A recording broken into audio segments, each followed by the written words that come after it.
नमस्कार। भारत की जो लेबर फोर्स है, उसका लगभग 90% हिस्सा यानी करीब 38 करोड़ लोग वो असंगठित क्षेत्र में हैं। हाँ, ये संख्या बहुत बड़ी है। बहुत बड़ी। और हमने देखा है खासकर जैसे पेंडेमिक के टाइम पे कि इतने बड़े ग्रुप तक सरकारी मदद पहुंचाना कितना कितना मुश्किल हो सकता है। बिल्कुल, जब आपके पास उनका कोई सेंट्रलाइज्ड डेटा ही ना हो। एग्जैक्टली तो आज हम सरकार की एक ऐसी पहल पर बात करेंगे जो इसी चुनौती से निपटने के लिए शुरू की गई। हाँ, अगस्त 2021 में एक पोर्टल लॉन्च हुआ था। मकसद? देश के इन करोड़ों असंगठित कामगारों का एक नेशनल डेटाबेस तैयार करना। तो आइए जरा समझते हैं इसको, ये क्या है, क्यों है और इससे किसको फायदा हो सकता है। बिल्कुल। तो ये पहल है श्रम एवं रोजगार मंत्रालय का ई श्रम पोर्टल। सही कहा मैंने? जी हाँ, बिल्कुल। ई श्रम पोर्टल। इसका सीधा सा मकसद है असंगठित कामगारों का एक नेशनल डेटाबेस बनाना। एनडीयू कहते हैं इसे शायद। हाँ, NDU, national database for unorganised workers. और ये आधार से लिंक्ड होगा। अच्छा, आधार लिंक्ड। तो इसमें डिटेल्स क्या क्या होंगी? इसमें बेसिक जानकारी होगी, जैसे कामगार का नाम, उनका पेशा क्या है, पता, पढ़ाई लिखाई, स्किल्स वगैरह। ओके। और ये अपने आप में पहली ऐसी कोशिश है नेशनल लेवल पे? हाँ जी, जहां तक असंगठित कामगारों का सवाल है, ये इस तरह का पहला राष्ट्रीय डेटाबेस है। और देखिए, इसकी अहमियत समझनी होगी।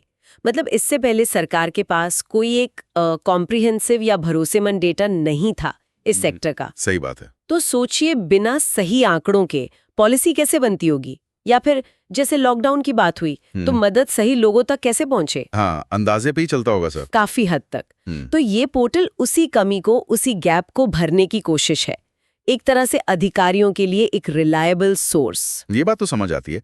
अच्छा, अब सवाल ये कि कौन करवा सकता है इस पर रजिस्ट्रेशन? क्या सबके लिए ये? देखिए, इसमें लगभग हर वो असंगठित कामगार आ जाता है जिसकी उम्र 16 से 59 साल के बीच हो। 16 से 59 साल, ठीक है। और एक जरूरी शर्त यह है कि वो ईपीएफओ या ईएसआईसी का सदस्य न हो, मतलब फॉर्मल सोशल सिक्योरिटी में कवर्ड न हो। ओके, मतलब जिनका पीएफ वगैरह नहीं कटता। बिल्कुल।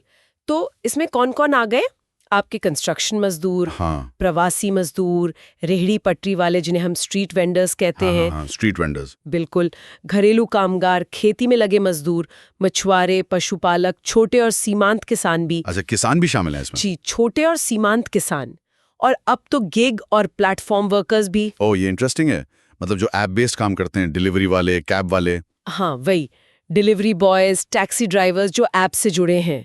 आसान भाषा में कहें तो घर पे पढ़ाने वाले ट्यूटर, घर का काम करने वाले सफाई कर्मचारी, गार्ड्स, ब्यूटी पार्लर वाले, नाई, मोची। हाँ, दर्जी, बढ़ई, प्लम्बर, पेंटर, रिक्शा चालक, ठेला लगाने वाले, मनरेगा के मजदूर, आशा वर्कर्स। लिस्ट बहुत लंबी है। बाप रे, ये तो लगभग पूरा असंगठित क्षेत्र कवर हो गया इसमें। कोशिश यही है। तो ठीक है, रजिस्ट्रेशन करवा लिया, पर मिलेगा क्या इससे?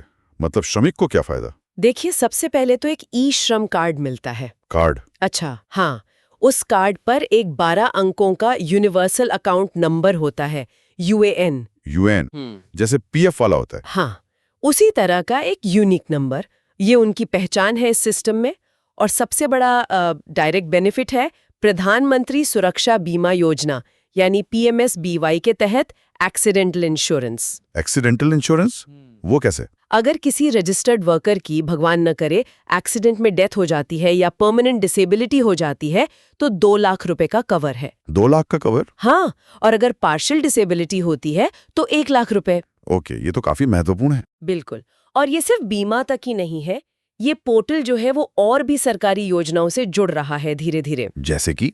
जैसे नौकरी ढूंढने के लिए नेशनल करियर सर्विस पोर्टल है। हाँ, सुना है। स्किल डेवलपमेंट के लिए स्किल इंडिया डिजिटल पोर्टल है।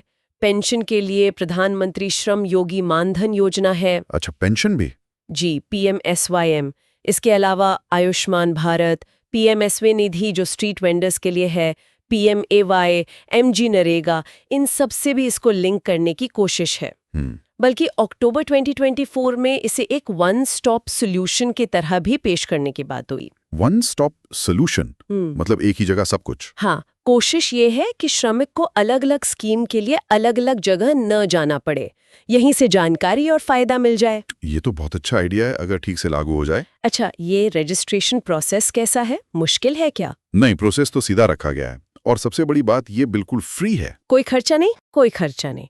वर्कर खुद भी कर सकता है eshram.gov.in वेबसाइट पर जाकर, या फिर जो नजदीकी कॉमन सर्विस सेंटर्स होते हैं CSC, हाँ, वो जो गांवों कस्बों में होते हैं। बिल्कुल, या राज्य सेवा केंद्र SSK, वहां जाकर भी करवा सकते हैं। डॉक्यूमेंट्स क्या चाहिए होते हैं? मेनली 3 चीजें।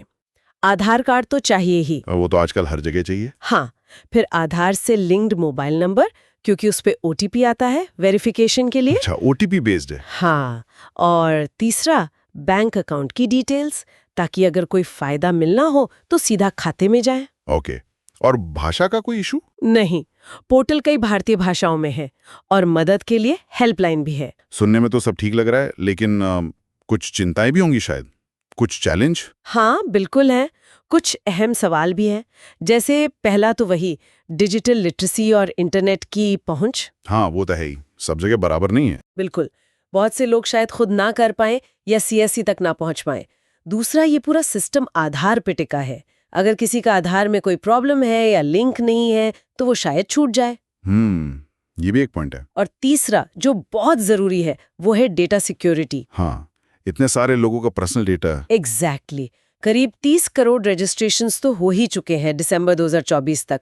तो इतने बड़े डेटा की सुरक्षा, उसकी प्राइवेसी, ये बहुत क्रिटिकल है। हालांकि सरकार कहती है कि सिक्योर पोर्टल है डेटा शेयरिंग के लिए, पर इस पर लगातार नजर रखनी होगी। और एक चीज और, जो माइग्रेंट वर्कर्स हैं, प्रवासी मजदूर, उनका तो पता काम सब बदलता रहता है। बिल्कुल सही पॉइंट उठाया आपने। उनके डेटा को अपडेट रखना ये एक बहुत बड़ा चैलेंज है। हाँ, क्योंकि अगर डेटा पुराना हो गया तो फिर फायदा कैसे पहुंचेगा उन तक? वही बात है। तो डेटा को रेगुलरली अपडेट करना, खासकर माइग्रेंट्स के केस में, ये बहुत जरूरी है। ये कंटिन्यूअस प्रोसेस होना चाहिए। तो अगर हम इसे सम अप करें तो ई-श्रम पोर्टल अगस्त 2021 में शुरू हुआ। हाँ, लक्ष्य है करीब 38 करोड़ असंगठित कामगारों का एक नेशनल डेटाबेस बनाना। जी। और 30 करोड़ से ज्यादा रजिस्ट्रेशन हो भी चुके हैं, जो कि काफी बड़ी संख्या है। बिल्कुल। मुख्य उद्देश्य है सरकार के लिए पॉलिसी मेकिंग आसान करना, सेंट्रलाइज डेटा देना। हाँ, और श्रमिकों को सोशल सिक्योरिटी देना, खासकर एक्सीडेंटल इंश्योरेंस और दूसरी योजनाओं से जोड़ना।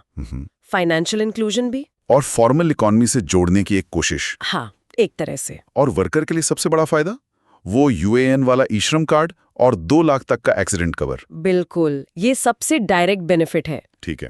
देखिए, ये डेटाबेस जो है, ये असंगठित क्षेत्र को एक पहचान, एक रिकग्निशन देने की दिशा में बहुत बड़ा कदम है। इसकी जरूरत बहुत समय से थी। हाँ, ये तो है। लेकिन असली चुनौती अब है कि कैसे टेक्नोलॉजी, पॉलिसी और ग्राउंड इम्प्लीमेंटेशन मिलकर ये पक्का करें कि इसका फायदा हर जरूरतमंद वर्कर तक पहुंचे, लगातार पहुंचे, आसानी से पहुंचे, और उनकी बदलती जरूरतें जैसे माइग्रेशन वगैरह, उसका भी ध्यान रखा जाए।